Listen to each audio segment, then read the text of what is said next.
Hello dear student, welcome to AS Academy. In today's class, we will discuss about the design of portal frame in detail. पिछली class में हमने analysis की problem solve की थी और वहाँ पे रिएक्शन पैरामीटर हमने कैलकुलेट किए थे।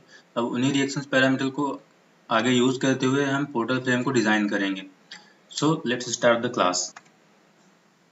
Here is an example for design. Design a portal frame with end hinged for the following data. Spacing of portal frame is 4 meter. Height of the column is 4.5 meter. Distance between the column center is 9 meter. Live load on the roof is 1.5 kN per meter square. And soil bearing capacity is also given here, 150 kN per meter square. Use M20 concrete and Fe415 steel. So we will do the designing step by step here.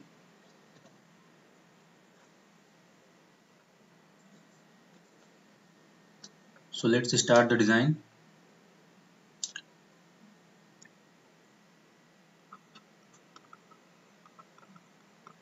Step 1. In step 1, first of all we will put here given data.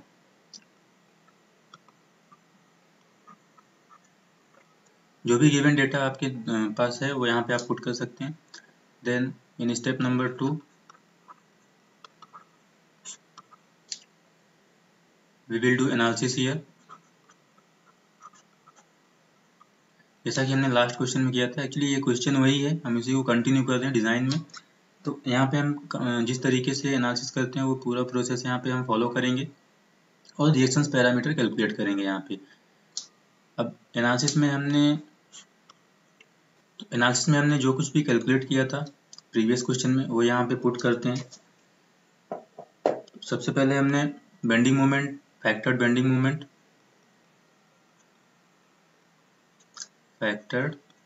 Bending moment calculate किया था. कहाँ पे? Span पे, at mid span. ये वैल्यू अपने पास आई थी 238.18 kilo newton metre. Then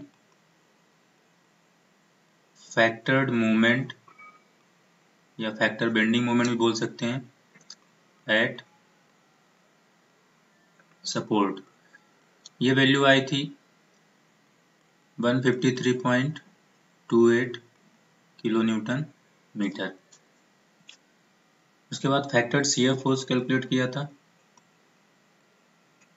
factored shear force, ये वैल्यू अपने पास आई थी 174 किलो न्यूटन. उसके बाद फैक्टर्ड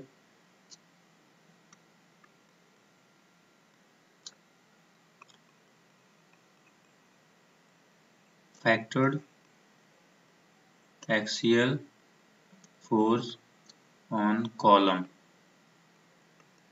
ये शियर फोर्स की इक्विवेलेंट ही आया था 174 kilo newton. Then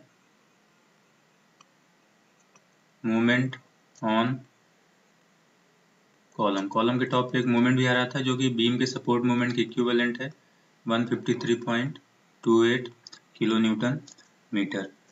and shear force at hinge of column. तो कॉलम के हिंज पे या बॉटम पे भी हमने शियर फोर्स कैलकुलेट किया था और ये वैल्यू आई थी 35.65 किलो न्यूटन. तो एनालिसिस में हम ये सारे वैल्यूज कैलकुलेट करेंगे. ऑलरेडी हम ये कर चुके हैं प्रीवियस क्लास में, तो डायरेक्टली वो डेटा हम यूज करेंगे. यहाँ पे हम टाइम वेस्ट नहीं कर रहे हैं अपना. एनालिसिस करने के बाद फिर डिज़ाइन हम स्टार्ट करेंगे कंपोनेंट बाय कंपोनेंट. सबसे पहले हम बीम से स्टार्ट करेंगे.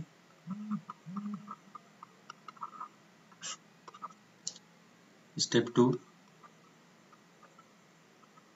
Design of beam. बीम से स्टार्ट कर रहे हैं. तो बीम में दो तरह की मूवमेंट आ रहे हैं, एक स्पान पे एक सपोर्ट पे. तो सबसे पहले हम किसके लिए बात कर रहे हैं? For span movement. Span movement के लिए डिज़ाइन कर रहे हैं. तो अगर स्पान पे हम बीम की प्रोफाइल को देखें तो बीम की प्रोफाइल कुछ ऐसी होगी. उस पर स्लैब है, और देन बीम। तो एक तरह से फ्लैंज सेक्शन बन रहा है। उस फ्लैंज सेक्शन की अगर हम डायमेंशन की बात करें तो ये डेप्थ ऑफ फ्लैंज है df, ये वैल्यू अपने पास है 125 हमने सेट की हुई थी। देन ये विड्थ ऑफ वेब, ये वैल्यू अपने पास 300 mm है। अब यहाँ पे हम ओवरऑल डेप्थ लेके चल रहे हैं 650। अगर ये टेंसाइल रेनफोर्समेंट यहाँ पे आएगी, उसके सेंट्रल लाइन यहाँ से पास होगी, तो ओवरऑल डेप्थ यहाँ पे जो कैपिटल डी है वो 650 mm, और यहाँ टॉप से स्टील के सेंटर तक की जो इफेक्टिव डेप्थ है, ये वाली डेप्थ, ये हो जाएगी 600 mm अगर हम 50 mm का इफेक्टिव कवर दे रहे हैं। तो इतने पैरामीटर हमें पता है इस फ्लैंज सेक्शन के लिए। अभी हमें चाहिए यहाँ पे फ्लैंज सेक्शन की विड्थ ऑफ फ्लैंज सेक्शन। तो ये यहाँ पे हम कैलकुलेट करेंगे बाई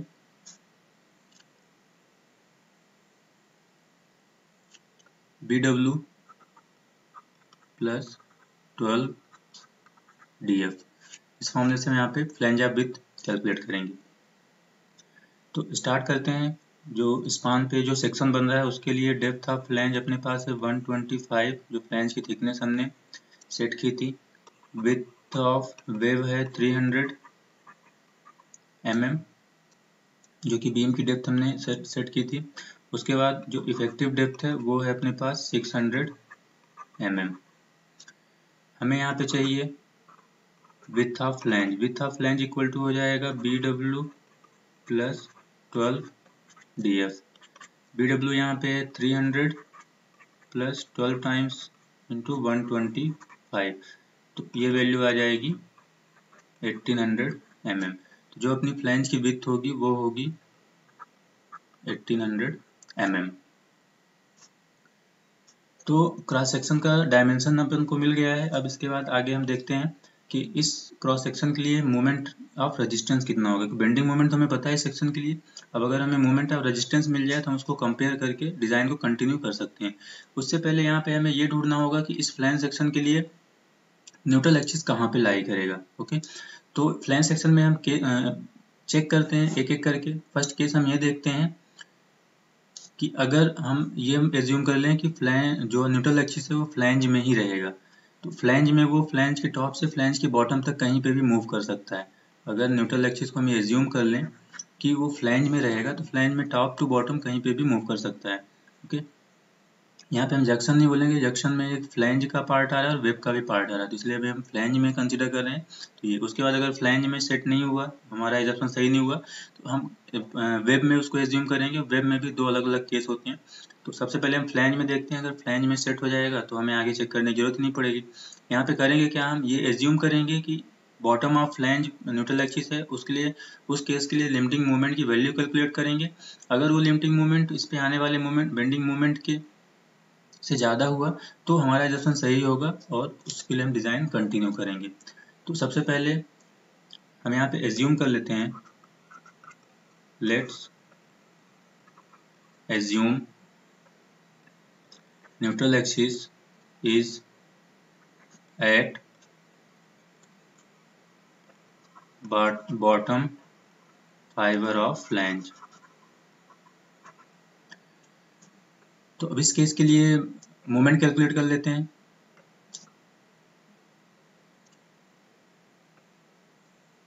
तो इसको mu डैश से डिनोट कर रहे हैं, mu डैश।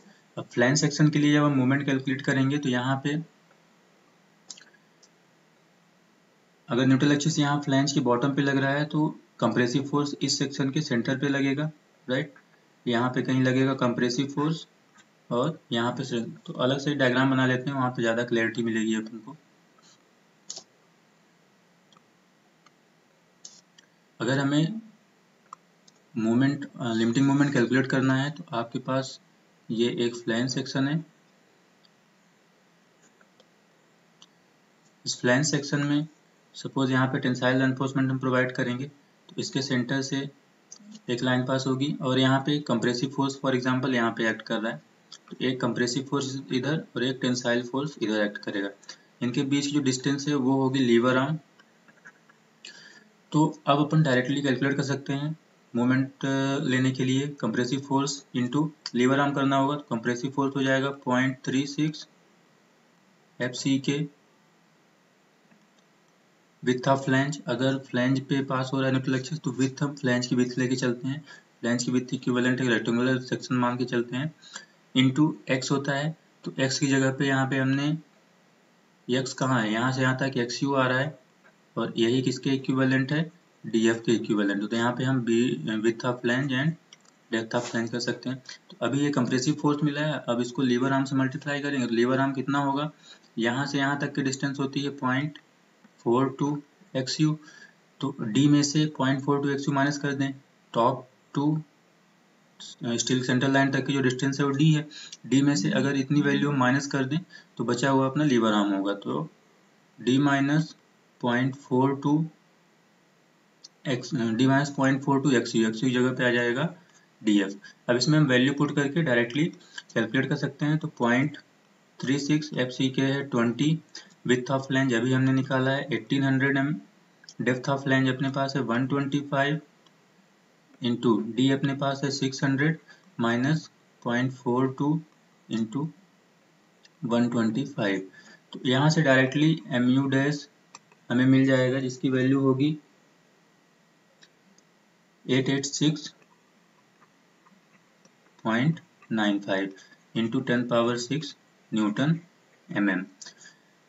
जब हम इसको किलो न्यूटन मीटर में चेंज करेंगे तो यही वैल्यू आपके पास हो जाएगी 886.95 kilo newton metre.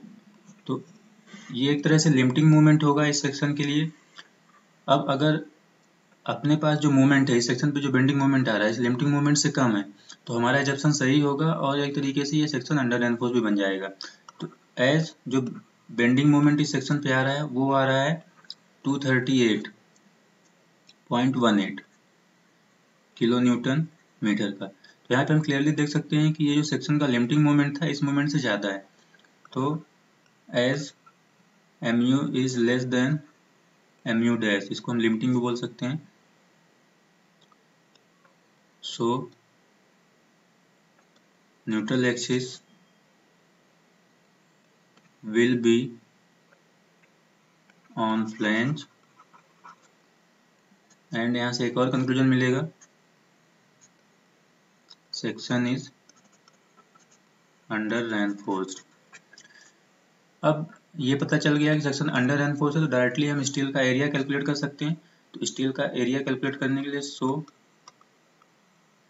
Area of reinforcement या स्टील, डायरेक्टली यहाँ पे हम फॉर्मूला यूज कर सकते हैं। एक तो 0.5 FCK BD divide by FY 1 minus under root 1 minus 4.6 MU divided by FCK width of flange and D square. तो एक तो या तो डायरेक्ट ये फॉर्मूला हम यूज कर सकते हैं या फिर हम टेंसाइल फोर्स का मोमेंट कंप्रेसिव फोर्स के अबाउट लेके भी अपना काम कर सकते हैं। जैसे कि यहाँ पे जो सेक्शन बना हुआ है तो इस टेंसाइल फोर्स का मोमेंट इस कंप्रेसिव फोर्स के अबाउट ले लें। आपको पता है इसमें जो स्ट्रेस आएगी वो होगी 0.87 FY AST से मल्टीप्लाई करेंगे तो टेंसाइल फोर्स मिल जाएगा। कंप्रेसिव फोर्स के बाद मोमेंट लेने के लिए फोर्स इंटू लीवर आर्म करना होगा, तो यहाँ से भी हम कैलकुलेट कर लेंगे। बट यहाँ पे एक थोड़ा सा प्रॉब्लम ये होता है कि एक स्क्वायर इक्वेशन बनती है लंबी सी और उसको सॉल्व करने में टाइम कंज्यूम भी होता है और फिर डेटा को हमें एनालाइज करना होता है कि कौन सा डेटा सुटेबल होगा। तो हम डायरेक्ट फॉर्मूला यूज कर सकते हैं और यहाँ पे एरिया ऑफ स्टील हम कैलकुलेट कर लेंगे। तो यहाँ पे आप सारी वैल्यू पुट कर सकते हो। 0.5 यहाँ पे 0.5 इंटू FCK है 20, B की जगह पे विथ ऑफ फ्लैंज होगा और D तो D ही रहेगा। तो विथ ऑफ फ्लैंज है 1800, डेप्थ है अपने पास 600 mm, then divided by FY yield of steel अपने पास है 415, 1 minus under root 1 minus 4.6 into MU अपने पास है 238.18 जो बीम सेक्शन पे एक्चुअली आ रहा है हमें वो यूज़ करना है। इसको हम न्यूटन और mm में चेंज करेंगे, इंटू 10⁻6 से मल्टीप्लाई कर देंगे, डिवाइडेड बाई एफ सी के 20, बी विथ ऑफ फ्लैंज है 1800 और डेप्थ है 600 स्क्वायर। ये वैल्यू पुट करने के बाद जब हम इसको सॉल्व करेंगे तो डायरेक्टली हमें AST की वैल्यू मिल जाएगी मिड स्पान के लिए। ये वैल्यू आएगी आपकी 1123 mm स्क्वायर। तो इतना ये रिक्वायर्ड एरिया है, इतना एरिया हमें लगभग यहाँ पे मेंटेन करना है। अब इसके लिए हम इसको इस एरिया को नंबर ऑफ बार में डिस्ट्रीब्यूट करेंगे। तो उससे पहले एक सुटेबल डायमीटर एज्यूम करेंगे जो हमें यहाँ प्रोवाइड करने वाले हैं। So number of bar for, अगर हम 20 mm डाया प्रोवाइड करते हैं,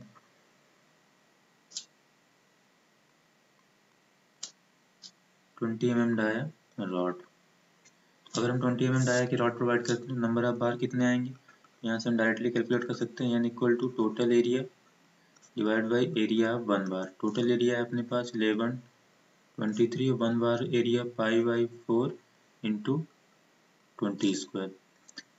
तो अप्रोक्सीमेटली ये वैल्यू 3 पॉइंट समथिंग आएगी, तो 3 पॉइंट कुछ वैल्यू आएगी।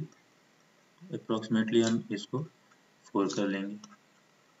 तो मिड स्पान पे जो टेंसाइल स्टील होगी वो हम 4 प्रोवाइड करेंगे, 4 bar of 20 mm diameter.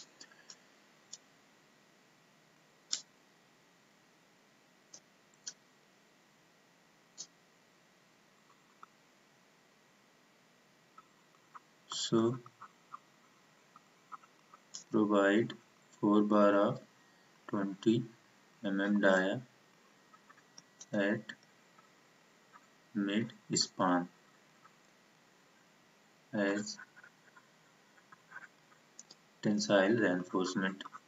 Tensile reinforcement देंगे वो हम इस स्पेसिफिकेशन का प्रोवाइड करेंगे।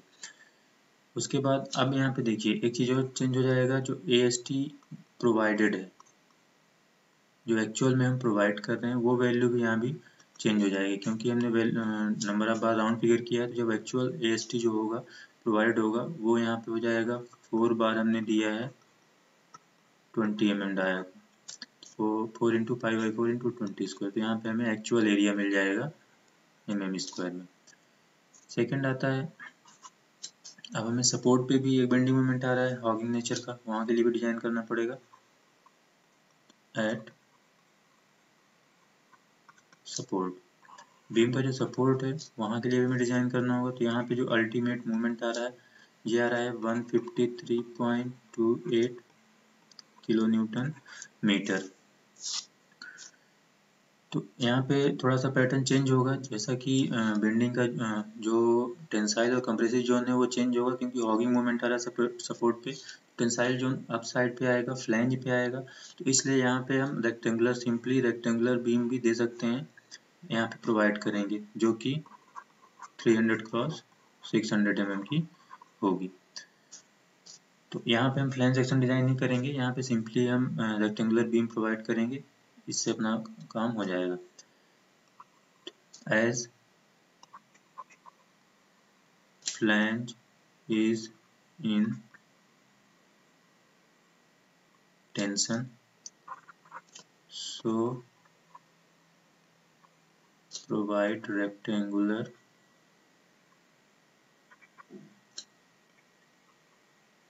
beam of 300 cross 600 mm। तो डायरेक्टली यहाँ पे हम रेक्टेंगुलर बीम ही प्रोवाइड करेंगे। और जो रेक्टेंगुलर बीम प्रोवाइड करेंगे तो इसमें कितना मोमेंट आ रहा है ये हमें पता है। अब इस पे लिमिटिंग मोमेंट कितना होगा इस सेक्शन के लिए वो हम कैलकुलेट कर लेते हैं। सो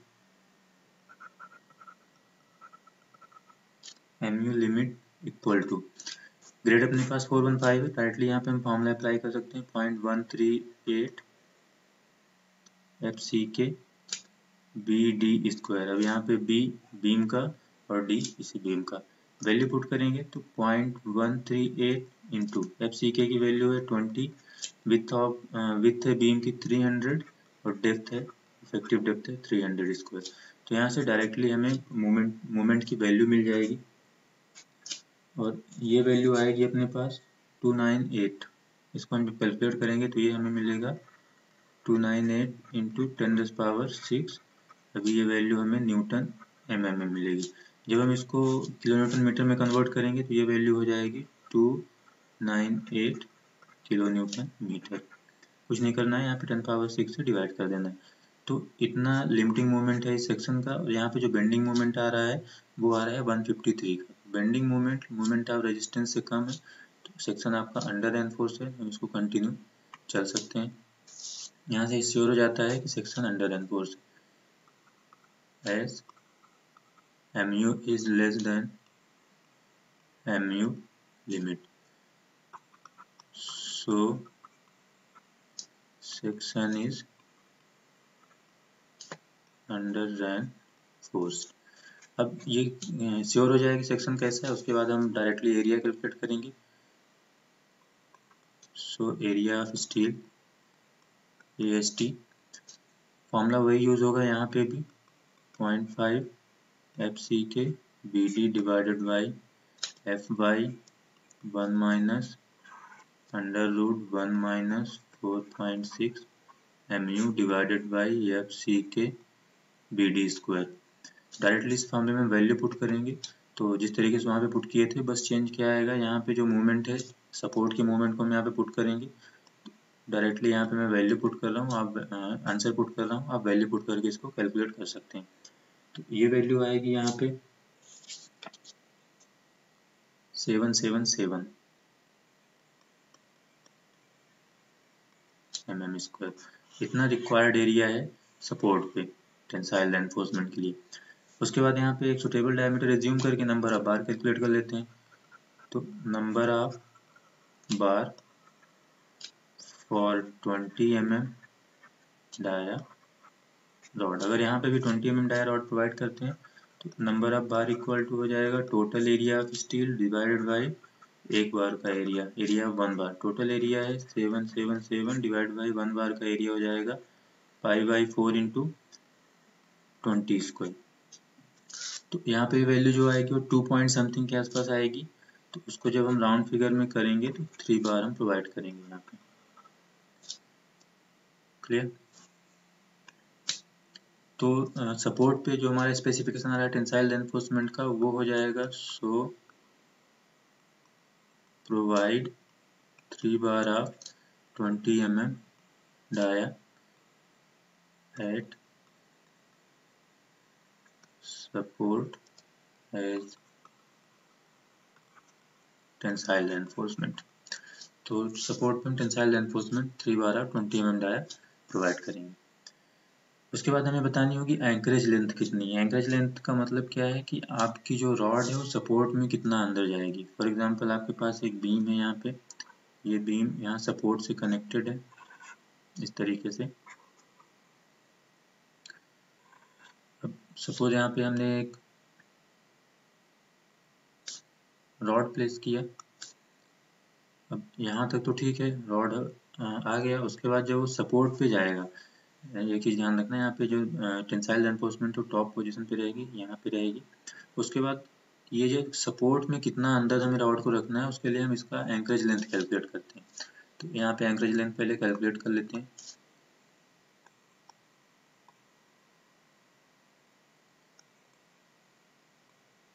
एंकरेज लेंथ ऑफ रेनफोर्समेंट, तो इसका डायरेक्ट फॉर्मूला होता है, ये होता है 5 FY डिवाइडेड 4 टाउ BD। 5 होता है dia of rod, FY yield strength of steel, 4 tau BD। Tau BD होता है बॉन्ड स्ट्रेस। ये डायरेक्टली कोड से वैल्यू हमें मिलती है। तो यहाँ पे जब हम वैल्यू पुट करेंगे तो हमने 20 mm का डाया यूज़ किया है, 415 अपनी यील्ड स्ट्रेंथ है स्टील की, 4 टाउ भी डायरेक्टली यहाँ से यूज़ कर देंगे, 456 हमें मिल जाएगी वैल्यू कोड से, 1.92 इस केस के लिए 1.92 इसकी वैल्यू होगी।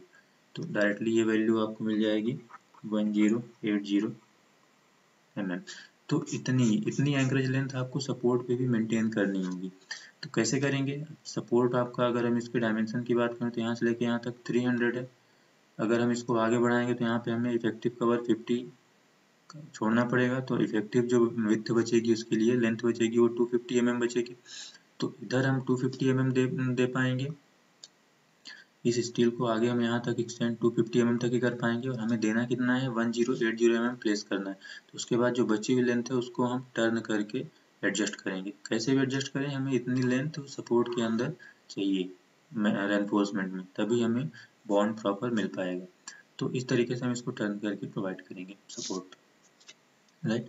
तो ये था बीम के लिए स्पान पे और सपोर्ट पे रेनफोर्समेंट और उसकी एंकरेज लेंथ। उसके बाद अब हम टाई अप बार डिजाइन करेंगे कि टाई अप बार का क्या स्पेसिफिकेशन होगा, कितनी कितनी स्पेस पे प्रोवाइड करना है। तो नेक्स्ट स्टेप में हम बात करते हैं टाई अप बार या स्टिरअप बार, या फिर हम बोल सकते हैं डिजाइन फॉर शियर, इसी को हम स्टिरअप बार भी बोल सकते हैं,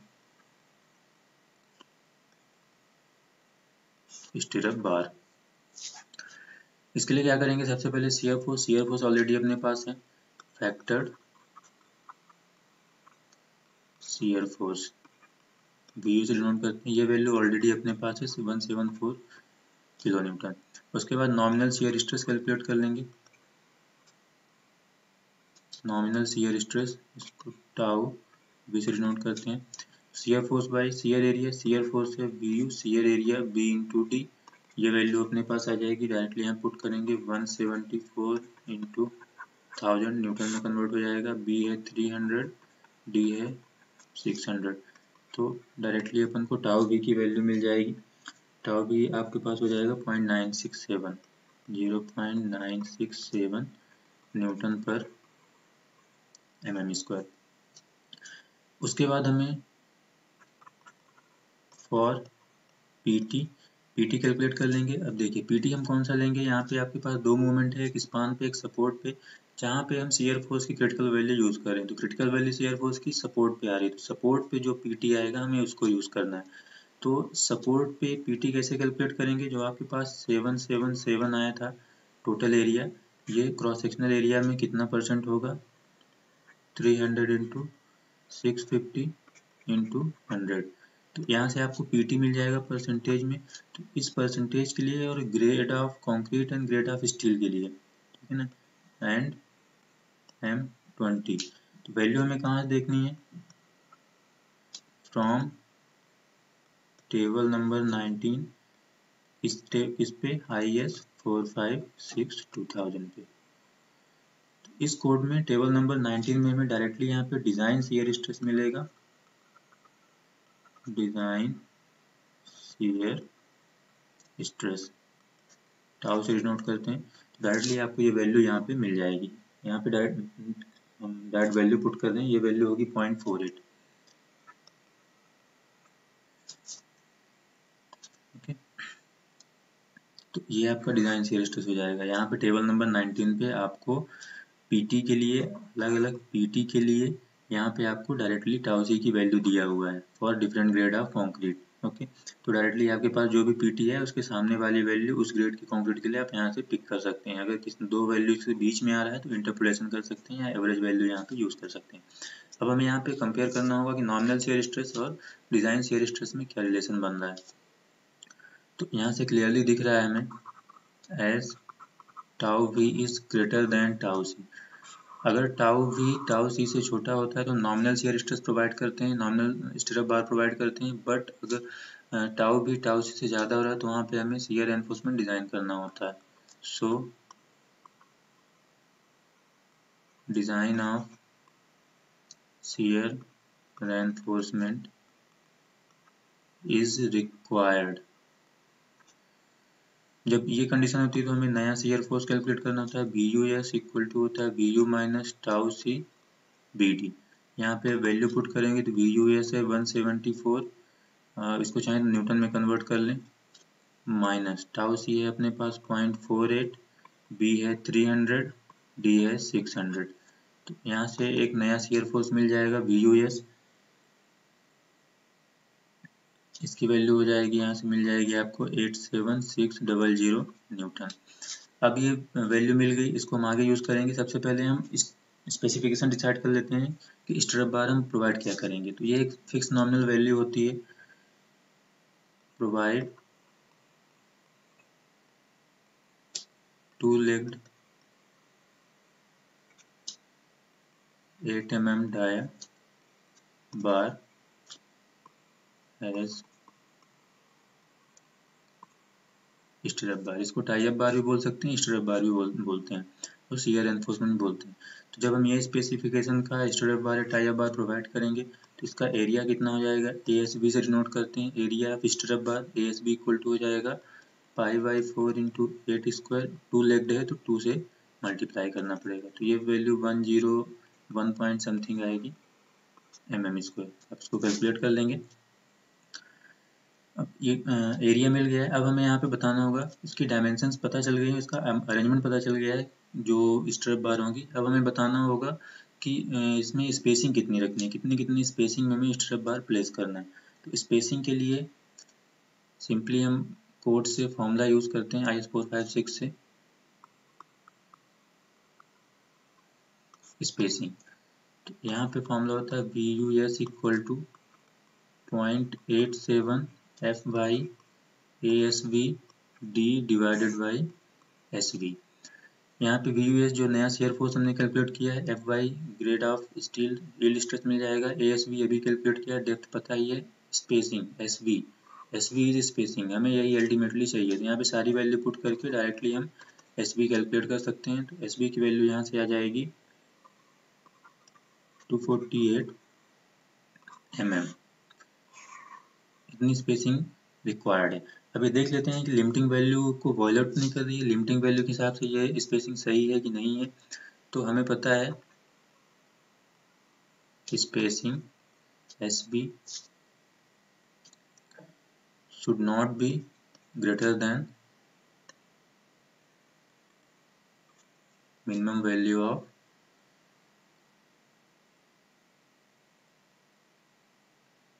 पहली वैल्यू होती है यहाँ पे नॉमिनल, जो कि हम नॉमिनल फॉर्मूला यूज करके कैलकुलेट करते हैं। दूसरी जो हमने अभी कैलकुलेट की है 248, तीसरी होती है 0.75 D या इंक्लाइंड के केस में D, और फोर्थ वैल्यू होती है 300 mm। तो इन सब में मिनिमम जो वैल्यू आएगी वो यहाँ पे यही आएगी। तो जो हम SB प्रोवाइड करेंगे ये होगा 248, और अप्रॉक्सीमेटली हम एक ऐसी वैल्यू देंगे जो कि फील्ड में प्लेस करना इजी हो। तो ये वैल्यू 250 mm हम प्लेस करेंगे। तो ये हो जाएगा शियर रेनफोर्समेंट का specification. So provide two legged 8 mm dia bar at the rate 250 mm center to center as tie up bar। okay? तो इस तरीके से हमें शियर एनफोर्समेंट सेट करना है, शियर एनफोर्समेंट डिज़ाइन करनी है। तो बीम की डिज़ाइन हो चुकी है यहाँ पे कम्प्लीटली। बीम के स्पान पे, बीम के सपोर्ट पे क्या एनफोर्समेंट होगा, उसके बाद इसका टाई अप बार का क्या स्पेसिफिकेशन होगा, ये हमने डिसाइड कर लिया है। अब यहाँ पे हमें कॉलम और फुटिंग को डिज़ाइन करना है और फिर RCC की डिटेलिंग देनी है बाय डायग्राम। तो ये हम करेंगे नेक्स्ट पार्ट में। That's it for today, thank you.